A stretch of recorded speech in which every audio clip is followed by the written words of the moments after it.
गुरु भगवान को हृदय से नमन है। देखिए, संसार में व्यक्ति चाहता बहुत कुछ है, लेकिन उस चाहने के ऊपर वो वर्क कितना करता है। हम जो कुछ बोलते हैं, शायद उस बोलने पर हम चल भी नहीं पाते। और अगर आजकल के व्यक्ति को देखो तो जो उसकी भाषा होती है वो उसकी रहनी नहीं होती। तो जब व्यक्ति भक्ति भी करता है तो उसमें भी शरीर से हार्डवर्क तो होता है। भक्ति तो आपने की, लेकिन जब तक आपका मन शुद्ध नहीं होगा तो उस भक्ति में भी आपको रस नहीं आएगा। भक्ति करने के बाद भी अगर मन की स्थिति वैसी की वैसी ही है तो फिर भक्ति कहाँ लगी। या व्यक्ति इतनी भक्ति करने के बाद भी अहंकार कर लेता है कि शायद मैं दूसरे व्यक्ति से अलग हूं, मेरे जीवन में इतनी भक्ति है, मैं ध्यान करता हूं, पाठ करता हूं, पूजा करता हूं, धर्म करता हूं, कुछ भी करता हूं, लेकिन गुरु हमें ये समझाते हैं कि जब तक आपके मन का शुद्धिकरण नहीं, तब तक इन चीजों का जो फल है, आपको जो रिजल्ट है, वो इतना फास्ट नहीं मिलेगा। और जैसे आजकल के मानव की सोच है वो कैसी है, हर चीज को हम बहुत जल्दी प्राप्त करना चाहते हैं। पेशेंस नहीं है उसमें, चाहे वो संसार में हो, संसार के प्रति हो, और चाहे वो भगवान के प्रति क्यों ना हो। संसार में भी व्यक्ति कुछ करता है तो सोचता है कि इसका फल मुझे शीघ्र से शीघ्र मिले, और जब भक्ति भी करता है तो भक्ति में भी यही सोचता है कि इसका फल मुझे शीघ्र मिले। तो क्या कारण है कि हम जो सोचते हैं वैसा हमें प्राप्त नहीं होता? तो कारण यही है कि मन की शुद्धि बहुत जरूरी है। हम लोग कई बार ये प्रश्न भी करते हैं कि मैंने तो अपने जीवन में बहुत अच्छे कर्म किए हैं, या मेरा मन तो सबके प्रति बहुत साफ रहता है, फिर भी मेरे सामने ये सिचुएशन क्यों रहती है। तो देखिए, मन का शुद्धिकरण बहुत जरूरी है। आपने मन से जो सोचा और वाणी में जो कहा है ना, दोनों में क्या होनी चाहिए? शुद्धता। मन से जो आपने सोचा वो तो सोचा ही सोचा, वो तो किसी ने आपको देखा ही नहीं, आप क्या सोच रहे हैं। अब मैं आपके सामने बैठी हूं या आप मेरे सामने बैठे हैं, अपनी सोच में मैं एक अच्छा कार्य कर रही हूं, लेकिन जरूरी नहीं है कि यहां बैठे सभी व्यक्तियों की सोच मेरे प्रति बहुत अच्छी हो सकता है कि 4 गलतियां निकाल दे, कमी निकाल दे। तो हर व्यक्ति की हर चीज को परखने की अपनी अपनी दृष्टि होती है ना, अपना अपना दृष्टिकोण होता है। तो इसमें हमें यही देखना है कि मैंने जो मन से सोचा वो किसी ने नहीं देखा, वो छुपा हुआ है, लेकिन जो आपकी वाणी से निकला उसको तो सबने देख लिया, है कि नहीं। शब्द जो मुख से निकल गए वो सबकी पकड़ में आ गए, और शब्दों के बिहाव पर हमें उसका भोग भी भोगना पड़ता है। शब्द हम कैसे दे रहे हैं? अगर आपका अंतःकरण शुद्ध है और शब्द आपके खराब हैं, तो कौन व्यक्ति आपको अच्छा मानेगा? आप कितना भी अपना क्लैरिफिकेशन दीजिए कि अंतर से मेरे भाव साफ हैं, या मैं अंतर से इस चीज के प्रति नेगेटिव नहीं हूं, या मेरा अंतर में कोई भाव नहीं था, कौन समझेगा इस चीज को? हर व्यक्ति आपके शब्दों को पकड़ेगा। अब देखिए, हम कोई संत महात्मा नहीं है ना, कोई तपस्या नहीं है हमारे जीवन में कि आपका हर शब्द दूसरे व्यक्ति के जीवन में कल्याण कर जाएगा। जैसे दुर्वासा ऋषि थे, हालांकि वो श्राप गुस्से में ही देते थे, लेकिन उनका दिया हुआ श्राप व्यक्ति के जीवन में कुछ अच्छा करके जाता था। वो कारण ये था कि उनके जीवन में तपस्या थी। संसार का रोल उनके जीवन में कुछ भी नहीं था। भक्ति करते थे, ध्यान करते थे, तपस्या करते थे, तो उनकी वाणी सिद्ध थी। लेकिन हम अगर अपने मन से सोचे कि मैं अपना मनमाना आचरण करूं कुछ भी कहूँ, तो देखिए फिर आपको उसी के अनुसार जीवन में फल मिलता है। फिर हमारी ये शिकायत क्यों रहती है कि जीवन में हमें ये सब चीज क्यों मिली, है कि नहीं? तो विचार से ज्यादा वाणी की शुद्धि। अब देखिए, संसार में जिस व्यक्ति को अपना काम निकालना हो, वो कितना मीठा बन जाता है। आपकी सामने वाले व्यक्ति के साथ बनती नहीं है, लेकिन जैसे ही उसको काम निकालना होगा, वो आपके प्रति मीठा बन जाएगा। और आप क्या कहेंगे? अरे ये तो बड़ी जल्दी चेंज हो गया, कैसे हुआ? और अगर आप उसकी मंशा को समझते हैं, तो आप क्या कहेंगे? कहीं ना कहीं इसको मुझसे स्वार्थ है, तभी ये मेरे प्रति चेंज हुआ है। तो देखिए, इसमें कोई सोचने की जरूरत नहीं है। संसार स्वार्थ पर ही टिका है। संसार जो है स्वार्थ पर ही टिका है। आप जब तक शरीर से किसी के काम आ रहे हैं, तब तक आप अच्छे हैं। जिस दिन आपने किसी के काम आना बंद कर दिया, या आप किसी के कर्म में काम नहीं आ रहे, उसी दिन से आप उस व्यक्ति के लिए बुरे बन जाते हो। ये संसार का नियम है, क्योंकि संसारिक दुनिया जो है वो स्वार्थ पर टिकी है। चाहे वो अपने बच्चे क्यों ना हो, रिश्तेदार क्यों ना हो, पड़ोसी क्यों ना हो, कोई भी हो, इसमें सब आ गए। और सबके घर की कहानी एक जैसी है। सिचुएशन अलग हो सकती है, लेकिन अगर उसके पीछे का सार देखा जाए तो क्या है? द्वेष है, अहंकार है, ये सब चीजें होती हैं। और ये चीजें हमारी निकलती किससे हैं? ज्ञान से। ज्ञान से ही इनका विच्छेद हमारे मन से होता है और व्यक्ति शुद्ध होता है। तो मन की शुद्धता इस बात पर डिपेंड करती है कि आपके शब्द क्या है। आपने देखा होगा कि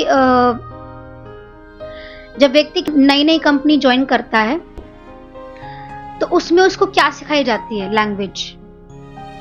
आपने देखा होगा, हम प्लेन में भी जाते हैं तो एयर होस्टेस होती हैं, तो क्या उनके जीवन में कोई टेंशन नहीं होती, प्रेशर नहीं होती, लेकिन क्या होता है? उनको सिखाई जाती है लैंग्वेज। मीठा बोलो, आपको उस कस्टमर को डील करना आना चाहिए। लेकिन संसार में रिश्तों नातों के प्रति, या दोस्तों के प्रति, या कलीग्स के प्रति बॉन्ड होता है, वो शब्दों से बहुत खराब हो जाता है। चाहे आप किसी कंपनी में काम कर रहे हो, चाहे आप घर में हो, चाहे आपकी डीलिंग बच्चों के साथ है, चाहे हस्बैंड के साथ है, इवन किसी भी पर्सन के साथ है। तो ज्ञान से हमारे जीवन में स्थिरता आती है। व्यक्ति जब ज्ञान में चलता है तो इट इज वेरी इजी। आप बैठे हो, आप सुन रहे हो, आप बोल भी रहे हो, लेकिन सुनकर उसको प्रैक्टिकल लगाना इट इज वेरी डिफिकल्ट। सुन के कोई भी कह सकता है कि चलो मैं दूसरे व्यक्ति को ज्ञान दे सकता हूं, लेकिन जब तक आपके जीवन में वो प्रैक्टिकल अनुभव नहीं होगा, तो दूसरे व्यक्ति को आप कैसे सिखाएंगे? जब तक आपने अपने ऊपर वर्क नहीं किया, साधना नहीं की, तपस्या नहीं की, तो दूसरा व्यक्ति उसको कैसे समझेगा? है कि नहीं? तो गुरु के पास बैठकर साधक का मन साफ होता है। हम अपने मन को देखना खुद ही शुरू हो जाते हैं। अब देखिए, व्यक्ति कहता है ना कि आप मेरे अंदर कमी बताओ, मेरे अंदर क्या कमी है? मैं तो बहुत अच्छा व्यक्ति हूँ, भक्ति भी करता हूँ, सारे काम टाइम से भी करता हूँ, ओवरऑल मेरा रोल बहुत अच्छा है, फिर भी मेरे जीवन में दुख क्यों है? क्या कारण है? क्या बताओ? तो देखिए, गुरु हमें कुछ कहेंगे ना तो हमें बुरा लगेगा। गुरु क्या कहते हैं? आप दूसरों को समझाओ, डीलिंग विद पीपल, लोगों के साथ डील करो।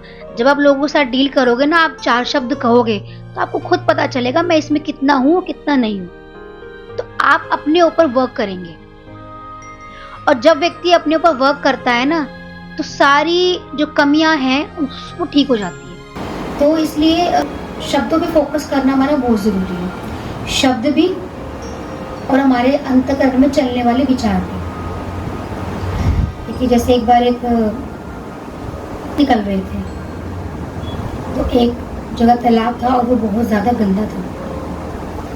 तो थोड़ी आगे जाने के बाद जो गुरुजी थे उनको प्यास लगी, तो उन्होंने कहा शिष्य को कि मुझे प्यास लगी है, पानी ले आओ। लेकिन वो देखता है कि जैसे वो पानी लेने गया, वो पानी बिल्कुल साफ था। अब उसको ही लगता है कि गुरु को कैसे पता कि पानी साफ हो, और जब हम यहाँ पर आए थे तो पानी बहुत मैला था। तो गुरु से पूछता है, तो गुरु कहते हैं कि लेकिन बाहर से तो आप बन गए, अंदर से है नहीं। तो गुरु आपको कितना भी कुछ कहेंगे ना, हमारे मन पर उसका असर नहीं होगा। क्यों? क्योंकि आपने उसके ऊपर किसी चीज का अभ्यास नहीं किया है कि नहीं। हर व्यक्ति गुरु के पास किसी न किसी इच्छा से ही आता है। भगवान के लिए कोई नहीं आता। कोई करोड़ों में कोई एक होगा जिसको इच्छा होगी कि मुझे भगवान चाहिए, या किसी का ज्ञान में सोच हो कि परमात्मा मेरे अंदर कार्य कैसे कर रहे हैं, या अंदर से परमात्मा कैसे है। ऐसी सोच, ऐसे प्रश्न, ये तो इंटरनल ही किसी किसी व्यक्ति के उठते हैं। गुरु कहते ठीक है, बैठ जाओ तुम, फिर गुरु जो बताए उस पर चलना। इसके लिए गुरु का सानिध्य चाहिए, सेवा भी चाहिए। अब आपको सेवा दी जाए और सेवा में आपसे कोई त्रुटि हो, अब गुरु कहे ये ठीक नहीं है, तो क्या होगा? मन की खींचतान चलती है। झंझटों में ही मन स्टेबल हो सकता है। आप सोचे कि मेरे जीवन में कोई प्रतिकूलता ना हो तब मैं बैठकर भगवान का भजन करूंगा, तो देखिए आप उस लक्ष्य को प्राप्त नहीं कर सकते। सिचुएशन सारी आपके अनुकूल हो तो वो स्थिति हमारी बनेगी नहीं। प्रतिकूलता में ही मुझे अपनी स्थिति बनानी है, सबसे पहले तुम्हारा ये फोकस होना चाहिए। चाहे घर में कैसी स्थिति है, बाहर कैसी स्थिति है, स्थिति प्रतिकूल ही होगी। अब उसी प्रतिकूलता में आपको अपने आप को भगवान में लगाना है। ये क्या है? ये टास्क है। हम देखते हैं ना, क्या आता है, वो बिग बॉस आता है, उसमें क्या दिखाते हैं, उसमें आपको डिफिकल्ट टास्क दिए जाते हैं, उसमें आपको अपने मन को स्टेबल करना है ना। और अगर आपने इंटरनली किसी के प्रति ज्यादा इमोशनल भाव दिखा दिया तो देखिए आप ही आउट हो जाएंगे। तो ये चीज भी रखनी है। तो अपने मन पर क्या है? कंट्रोल, कट्टरता। गुरु भी हमें ये चीज समझाते हैं कि अध्यात्म में चले हो तो आपकी सारी पकड़ अपने मन पर होनी चाहिए। गुरु बार बार हमारे मन का ढक्कन खोल के नहीं देखेंगे कि इसके मन में क्या भरा है। इस सिचुएशन को नहीं देखेंगे कि इसके जीवन में क्या सिचुएशन आ रही है। सबके जीवन में एक जैसी सिचुएशन है, लेकिन उस पर कंट्रोल करना, एक हद तक तो करो, फिर उसके बाद जो भी हो। भगवान कृष्ण ने देखिए शिशुपाल की 100 गलतियां माफ करी। 100 बहुत मुश्किल है। 100 गालियों के बाद भगवान ने कहा अब जो है पानी सिर से ऊपर हो गया है, अब इसकी करनी का दंड मिलना चाहिए, क्योंकि अब ये गलत पे गलत करे जा रहा है। हम तो क्या कहते हैं, थोड़ा सा ही सामने सिचुएशन आई कि नहीं चलो अपने अस्त्र निकालने शुरू कर दो। ये जीवा अस्त्र है जो बाहर आकर प्रहार करती है। व्यक्ति को शायद सिचुएशन से इतना असर नहीं पड़ता जितना शब्दों का असर पड़ता है। तो शब्द हमारे अच्छे होने चाहिए, तो हमारी क्रिया अच्छी होगी। और बाहर से तो किसी व्यक्ति को चेंज करने बिल्कुल मत चलो। ये हमारी सबसे बड़ी गलती होती है कि हम सोचते हैं कि ज्ञान हमने सुना है, हम बाहर से किसी व्यक्ति को चेंज करने चल पड़ते हैं या ये व्यक्ति चेंज हो जाए। वो कभी नहीं हो सकता। वो देखिए अपनी मानसिकता के अनुसार चल रहा है कि नहीं। ये भगवान की कृपा है हमारे ऊपर कि हमें सत्संग मिला, हमें अपने आप को चेंज करने का मार्ग मिला, गुरु मिले। उसके ऊपर तो इतनी कृपा भी नहीं है कि उसको ऐसा फील्ड मिल जाए, है कि नहीं? तो वो अपने आप को कहाँ चेंज करेगा? हमें तो गुरु मिले हैं ना, हमें सत्संग मिला है, हमें दायरा मिला है कि इसमें अपने मन का अभ्यास करो। उसके पास तो कोई अभ्यास की चीज नहीं है, वो तो कर्म गलत कर रहा है और कर्म गलत भोग भी रहा है। उसको अच्छाई का पता ही नहीं है। जीवन में अच्छाई कैसे आएगी, कोई रास्ता नहीं है उसके पास। हमारे पास तो रास्ता है कि मेरे जीवन में अच्छाई कैसे आए, मेरे जीवन में खुशी कैसे आए, प्रेम कैसे आए। फिर उसमें गुरु जो आपको रास्ता बता दे उसको अपनाकर उस पर चल पड़ना चाहिए। परेशानियां देखिए सबके जीवन में आती है, लेकिन विश्वास रूपी डोर को जो पकड़े रखता है, अभ्यास करता है, वो व्यक्ति पार हो जाता है। लेकिन हम क्या करते हैं, हम अपने मन पर फोकस नहीं करते कि मेरे विचार कैसे हैं, मेरी सोच कैसी है। अब एक व्यक्ति आया, उसने कहा मुझे गुरु से मिलना है, मैं इतना ध्यान करता हूँ, इतना ज्ञान है, चलो भाई ठीक है।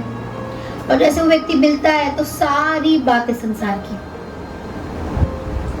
देखा जाए तो इसमें एक बात भी इसने अपने कल्याण की नहीं पूछी कि मैंने अपना जीवन भक्ति में लगाया, मेरा कल्याण कैसे हो। कल्याण किसका हो? सबसे पहले परिवार का कल्याण कैसे हो। तो देखिए, अगर आपने अपना कल्याण कर लिया तो परिवार का कल्याण तो आप कर ही देंगे। एक साधे सब सधे।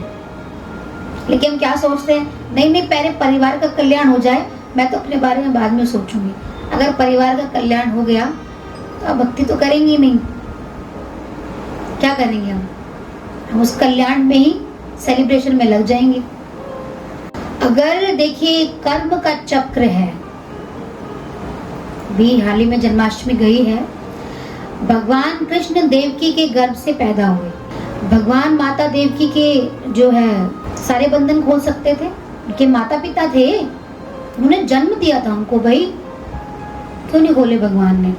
जब भगवान मथुरा वापस आए कंस को मारने के लिए, तब कंस को मारने के बाद माता देवकी और वसुदेव जी को मुक्त किया और कंस के पिता को भी मुक्त किया। वो चाहते तो मुक्त कर सकते थे ना, पावरफुल शक्ति थी उनके पास तो। और व्यक्ति का कर्म का चक्र जितना है ना, जब तक वो पूरा नहीं हो जाता तब तक उसमें हस्तक्षेप करना ठीक नहीं होता। वो कर्म का चक्र इसलिए होता है कि उसमें आप कितनी भक्ति करते हैं। माता देवकी के जितने पुत्र मरे और उनका एक पुत्र ऐसे चला गया जिसकी उम्मीद थी कि ये 8वां गर्भ जो है कंस का विनाश करेगा, लेकिन उस पीरियड में उस जेल में रहकर उन्होंने जो भक्ति करी, भक्ति करने वाला नहीं होगा, भगवान कैसे प्रकट होंगे। तो भगवान का प्रागट्य, सात्विक शक्तियों का प्रकट होना, ये डिपेंड करता है कि नेगेटिविटी में हम भक्ति कितनी करते हैं। माता सीता को अगर रावण उठाकर ले भी गया तो माता सीता ने हार नहीं मानी।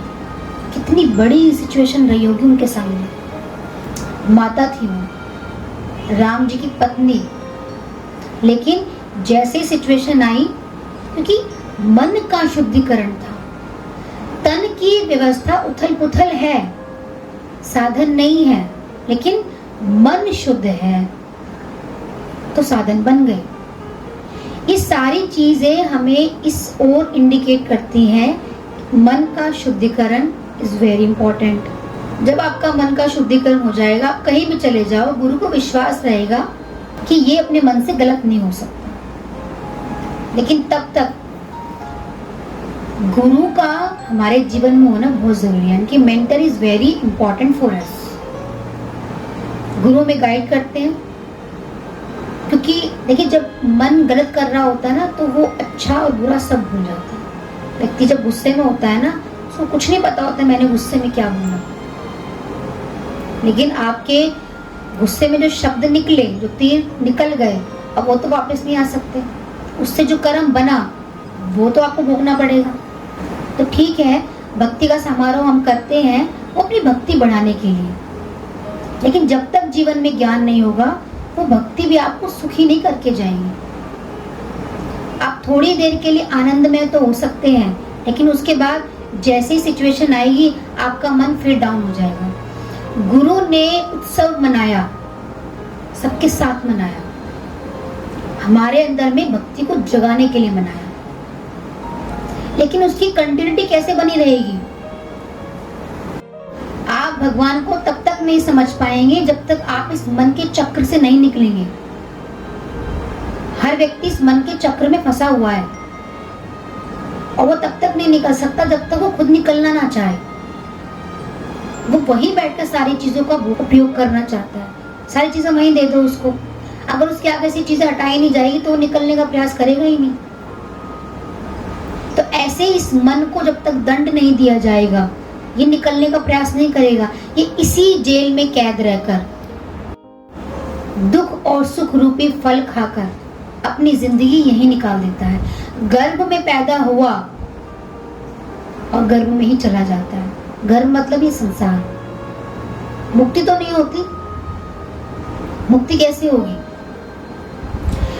विवेक को जागृत करना और फिर भक्ति को लाना। आपने देखा होगा 20 साल से यहाँ सिर्फ ज्ञान चल रहा था, अब जैसे ही भक्ति आई, ट्रांसफॉर्मेशन हुआ,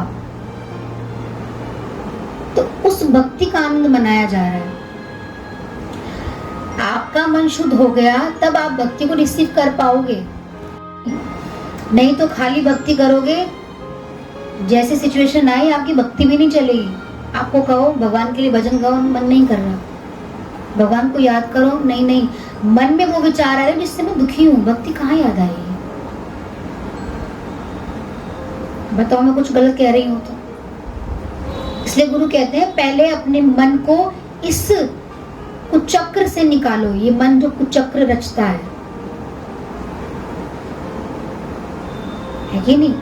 हमारा दिल ऐसा होना चाहिए कि सामने वाले व्यक्ति के दुख में दुखी, अगर सामने आपके कोई दुख आ रहा है और अगर आपने उसके प्रति दुख भी प्रकट कर दिया ना, तो आपके जीवन में आने वाला जो दुख होगा ना उसका कुछ हिस्सा घट जाएगा। लेकिन व्यक्ति दुखी नहीं होता, खुश होता है। दूसरे के जीवन में जब दुख आता है तो खुश होता है, कहीं कोने में जाकर खुशी मनाता है, हंसता है अंदर ही अंदर, अरे चलो इसके जीवन में भी दुख आना चाहिए। मेरे जीवन में दुख तो था ही, लेकिन जब तक इसके जीवन में नहीं है तो मुझे खुशी कैसे होगी? है कि नहीं? लेकिन गुरु सब जानते हैं, लेकिन फिर भी कहते हैं अरे अपने जीवन को सुखमय बनाना है तो इस मन पर ध्यान दो।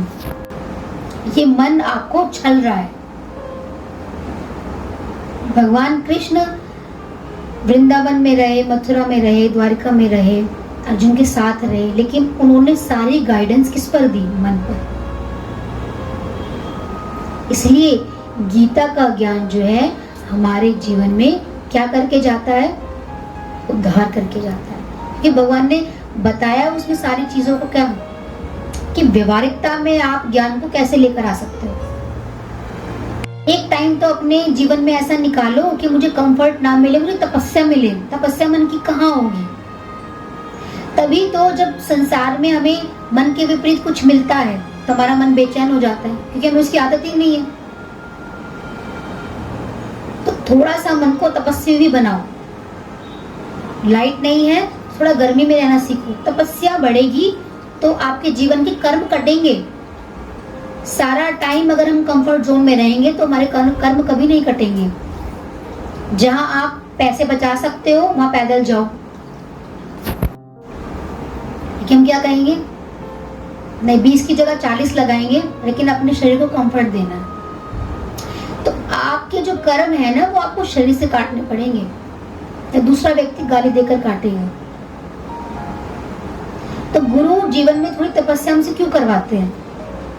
हम इतनी गर्मी में निकल कर आते हैं, इतने सारे काम छोड़ कर आते हैं, लेकिन हमें तो देखिए कंफर्ट जोन मिल रहा है। लेकिन फिर भी गुरु कहते हैं संसार में कोई चीज नहीं मिलती तो इतनी हाय तौबा नहीं मचानी चाहिए, उसमें तपस्या करो। गुरु के पास बैठकर तप करो। थोड़ी देर ये गाड़ी में एसी कम चलने लग जाए, एसी ना चले, हमारी कितनी हालत खराब हो जाती है। चाहते क्या है, हम तपस्वी बनना। अरे जो तपस्वी थे उन्होंने कहाँ कहाँ बैठकर तपस्या की है, प्रकृति की आपदाओं को झेला है, तब जाकर उनका तपस्वी रूप हमारे सामने आया है। राम जी ने कितने कष्ट झेले, कौन सा एसी रूम मिला था उनको, नई बुकिंग करा रखी थी अयोध्या से, क्या कहते हैं, घास का बिछोना, एक छप्पर सा, खाने को कंदमूल, कोई हल्दीराम नहीं खुला हुआ था वहां पर। तपस्वी जीवन। तो इसलिए गुरु कहते हैं जीवन में कोई चीज नहीं मिल रही है तो उसको स्वीकार करो, इससे हमारा मन शुद्ध होता है। और जो हमारे मन को सिचुएशन फेस करनी थी ना, उसमें कुछ हिस्सा हमारा घट जाता है। इसलिए साधक को संयमित जीवन जीना चाहिए, ज्यादा संग्रह नहीं करना चाहिए, ज्यादा चीजें अपने जीवन में इकट्ठी नहीं करनी चाहिए, ज्यादा गमन नहीं होना चाहिए, इधर उधर लोगों में बैठना, संग करना। ये तो जब आपका मन शुद्ध होगा ना, तो आपको ऑटोमेटिकली लगेगा कि इस व्यक्ति के साथ बैठकर मेरा समय नष्ट हो रहा है और मेरा समय बहुत इंपॉर्टेंट है, मैं नष्ट ना करूं। तो कितना समय हम नष्ट करते हैं, हमें लगता है कि ये टाइम मिला है तो उसको यूज करो फटाफट, इतने सारे काम है, लेकिन हमारे पास समय ही समय है फालतू बातों के लिए, शरीर के लिए। शरीर को थोड़ा कष्ट आया नहीं और आपने क्या करा, नहीं आज सत्संग में नहीं जाते, इसको कंफर्ट जोन में रखेंगे। ठीक है, ज्यादा दिक्कत है कोई बात नहीं, थोड़ी बहुत दिक्कत हो, ये भी तपस्या है कि मैंने यार इस कष्ट में रहकर, लेकिन मैंने अपने मन को ज्ञान सुनाया, तपस्या में काउंट होगा ये। लेकिन थोड़ा सा ही तकलीफ होती है तो व्यक्ति सोचता है आज अच्छाई को छोड़ देता हूँ। तो आज बच्चे इतने नाजुक क्यों हैं, क्योंकि हम उनको बिल्कुल भी कष्ट नहीं देना चाहते। आप उनके लिए कंफर्ट जोन तैयार नहीं कर रहे, आप उनके लिए एक बहुत बड़ा दुख तैयार कर रहे हैं कि उनको सिचुएशन से डील करना बिल्कुल नहीं आता। थोड़ी सी भी अनुकूलता उनके जीवन में आई कि उन्होंने शोर मचाना शुरू करा, भागना शुरू करा। कितनी चीजें चाहिए मन को, तो बताइए ये सारी चीजें हमारे लिए उपयोगी है या नहीं है। तो इसलिए गुरु में कहते हैं मन पर ध्यान दो। मन का शुद्धिकरण कैसे होगा, कैसे होगा, सत्संग से। सत्संग सुनो, अप्लाई करो उसको। जैसे ही अभी प्रतिकूल परिस्थितियां, नहीं मुझे अपने मन को शुद्ध रखना है, मुझे गुरु ने क्या बताया, मन का शुद्धिकरण इज वेरी इंपॉर्टेंट। शरीर से आप चाहे कुछ करो ना करो, आज जल देना भूल गए, मंदिर जाना भूल गए, नाम जप करना भूल गए, कोई बात नहीं, मन का शुद्धिकरण जरूरी है। मन को मैला मत होने दो, क्योंकि इस मन का पाप हमें काटना पड़ेगा। ठीक है ना, तो हमें मन पर ध्यान देना है, वाणी पर ध्यान देना है। आपके पास कोई बैठा, उसने आपके सामने बुराई करनी शुरू कर दी कि तुम्हारे बारे में वो व्यक्ति ऐसे बोलता है। ठीक है, आपने सुन ली, जैसे आप उसके सामने जाओगे आप पूरे नेगेटिव हुए बैठे हो और आपका जो जहर है वो उसके सामने निकलेगा। तो जो मन के अंदर गया, वाणी ने वो उगल दिया, है कि नहीं। तो आपने रिसीव क्यों किया, ये इच्छा भी क्यों है मुझे, मान अपमान की, अच्छाई सुनने की। मैं अगर ज्ञान में चल रहा हूं तो ना मुझे मान की इच्छा है ना अपमान की इच्छा है। कोई मुझे मान दे कोई बात नहीं, अपमान करे कोई बात नहीं, उस व्यक्ति के ऊपर है ना। अगर आपने इस चीज को लेना छोड़ दिया तो सारी चीज उस व्यक्ति के ऊपर जाएंगी ना। आप अपने ऊपर क्यों लेते हो, कोई व्यक्ति बोल रहा है बोलने दो उसको, अपने ऊपर मत लो। तो देखिए आपका जो कर्म का जो खाता है ना वो घटना शुरू हो जाएगा और उस व्यक्ति की जो बोला उसके मुंह पर जाएगी। ये शब्द अच्छे नहीं है, लेकिन समझाने के लिए आपको यही बोलना पड़ेगा। व्यक्ति सोचेगा अरे उसने बोला तो उसको कुछ नहीं होगा, नॉर्मल सी बात, अगर आपने रिसीव नहीं करी तो उसके बाद उसके मुंह पर जाएगी, उसका तेल उसके मुंह पर जाएगा, है कि नहीं। तो इससे बेटर है कि ठीक है, अगर आप किसी चीज को फेस कर रहे हो लंबे टाइम तक, वेट करो, उसका रिजल्ट भी निकल कर आएगा।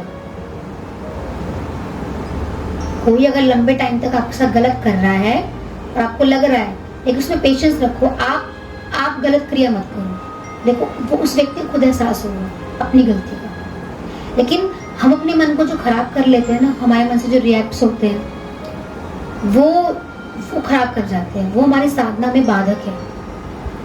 हमारी साधना में इतनी सी सोच भी बाधक है दूसरे व्यक्ति के प्रति। क्यों सोचना है हमें, क्यों सोचना है अच्छा है, क्यों सोचना है बुरा।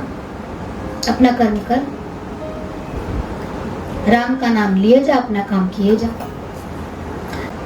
हम कहते हैं हमें भगवान से बहुत प्रेम है, स्वच्छ मन में परमात्मा वास करते हैं। जितना जितना हमारा मन साफ होता जाएगा, भगवान की एनर्जी ऑटोमेटिकली आप फील करोगे, आप अंदर से शुद्ध हो जाओगे। तो आपकी पहचान अंतर से है, ना कि बाहर से। अगर हम चाहते हैं हर व्यक्ति मुझे पसंद करे, हर व्यक्ति मेरे पास बैठना पसंद करे, मुझे लाइक करे, तो वो आपकी इंटरनल वाइब्रेशन से होगा। आपके अंदर की सोच कितनी शुद्ध है, थोड़ा सा भी कंकर पड़ा नहीं, और जो मन है वो मैला हो गया। तो हमारी सोच दूसरे पर डिपेंड क्यों करती है? तो अपनी सोच को पकड़ के रखो, और शुद्ध विचारधारा होनी चाहिए हमारी।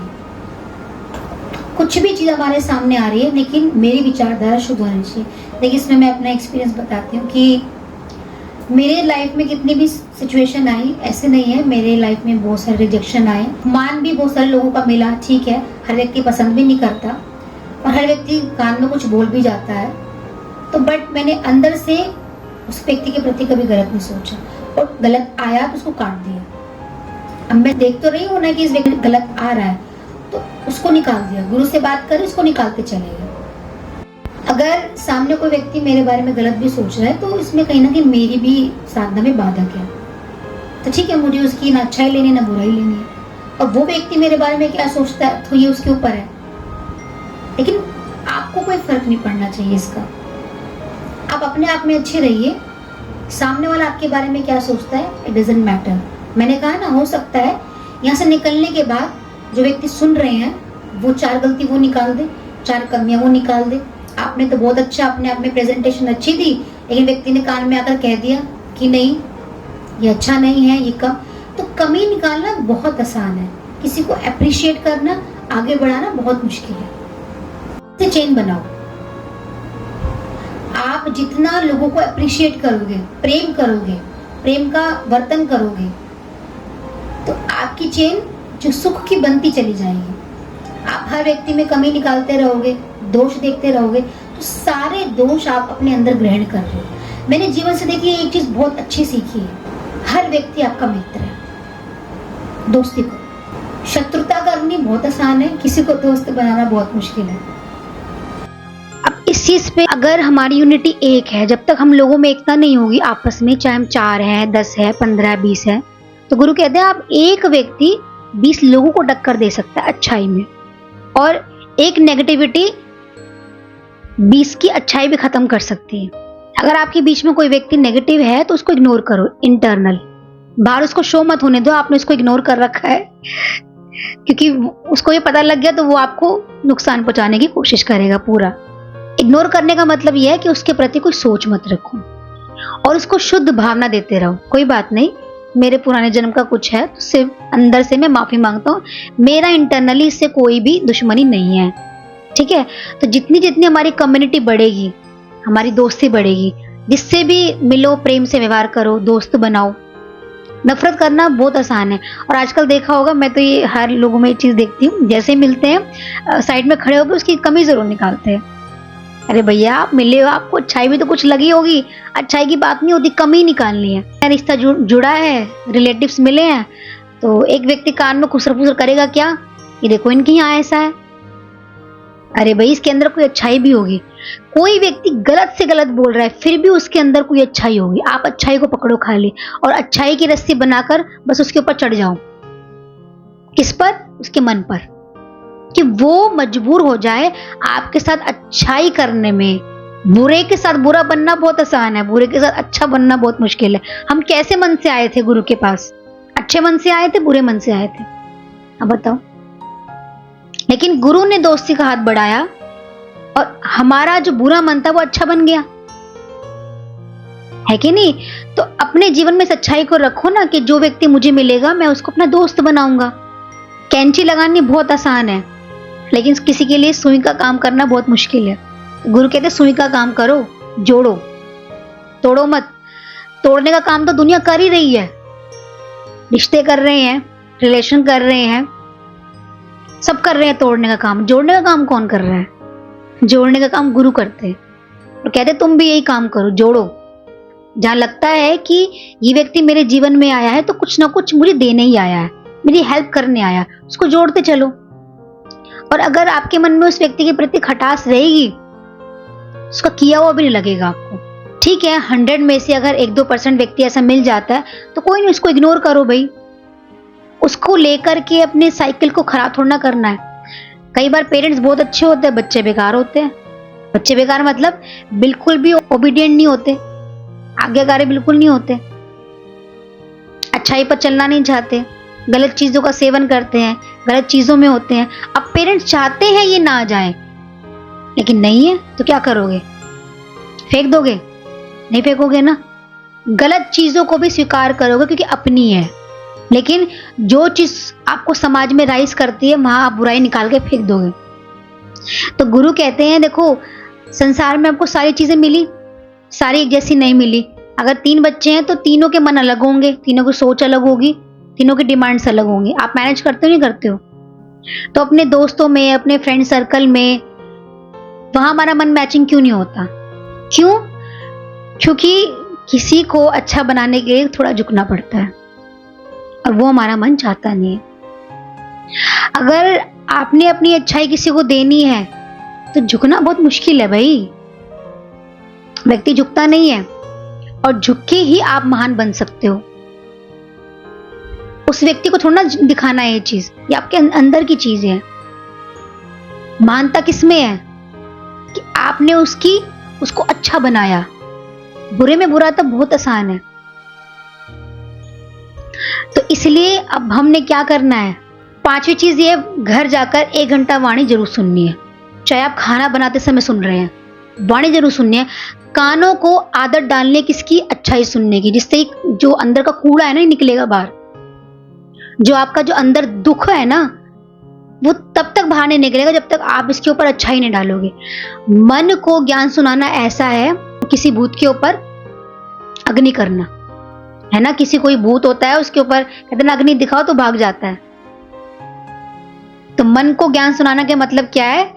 कि उसके ऊपर हनुमान चालीसा पढ़ दी हमने, तभी ये मन भागेगा, ऐसे नहीं भागेगा।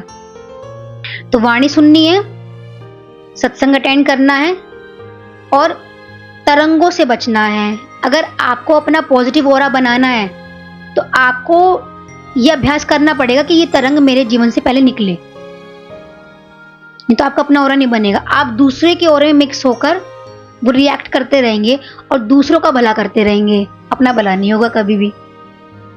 तभी तो जब साधक जब गुरु के पास आता है तो उसको लंबे टाइम तक पहले साधना कराई जाती है, 10 साल, 15, 20 साल, 25। उसको बाद गुरु उसको संसार में जाने की आज्ञा देते हैं। क्यों? कहते अब इसका ऑरा बन गया, अभी जहां भी जाएगा ना ऑरा कमाल करेगा। अगर आपका अपना ऑरा नहीं है तो आप मिक्स हो जाओगे, आपको पता ही लगेगा कौन व्यक्ति मेरे को दूसरा भाग के ले गया। देखिए हम सबकी बात है ये, मैंने जिन चीजों पर अभ्यास करा है मैं वो चीजें आपको बता रही हूँ। अगर आप भी उन चीजों पर अभ्यास करेंगे तो जीवन अच्छा हो जाएगा, तो जीवन में नई नई चीजों को गेन करोगे। अरे ये संसार की खुशियां तो छोटी मोटी चीजें हैं। जब परमात्मा का अनुभव होता है ना, खुशी मिलती है और अनुभव होता है, वो आपको सच्ची खुशी देकर जाता है। कि एक दरवाजा भी खुल गया ना आपके जीवन में तो पता लगेगा मैंने क्या गेन किया है। अभी तो बस ठीक है, सुन रहे हैं गुरु की वाणी, चल रहे हैं, नहीं चल रहे हैं, ठीक है, ओके ओके। अपना कुछ भी नहीं है, अभी अपना बैलेंस कुछ भी नहीं है, अपनी भक्ति कुछ नहीं है। अपनी भक्ति तब होगी जब सारी चीजों को डिनाय करके आप अपने लक्ष्य की तरफ, यानी कि इस बीच की नाड़ी में प्रवेश करोगे। मेन है अपने मन पर अभ्यास करना। और देखिए थोड़े से लोगों में अभ्यास किया जाता है, भीड़ में भक्ति कराई जाती है, एंजॉय कराया जाता है, लोगों को रस दिया जाता है। गुरु रस देता है, वो भक्ति का रस। रस आएगा तो ज्ञान की तरफ बढ़ेगा, रस नहीं मिलेगा तो ज्ञान की तरफ कैसे बढ़ेगा। लेकिन ज्ञान थोड़े लोगों में दिया जाता है, क्योंकि ज्ञान एक पढ़ाई है, शिक्षा है। और शिक्षा में डिसिप्लिन भी चाहिए, रूल्स भी चाहिए, तब जाकर आप उसको गेन कर सकते हो, शिक्षित बन सकते हो, आध्यात्मिक बन सकते हो और कुछ बन के ही निकलोगे। गुरु भगवान के शुक्राने।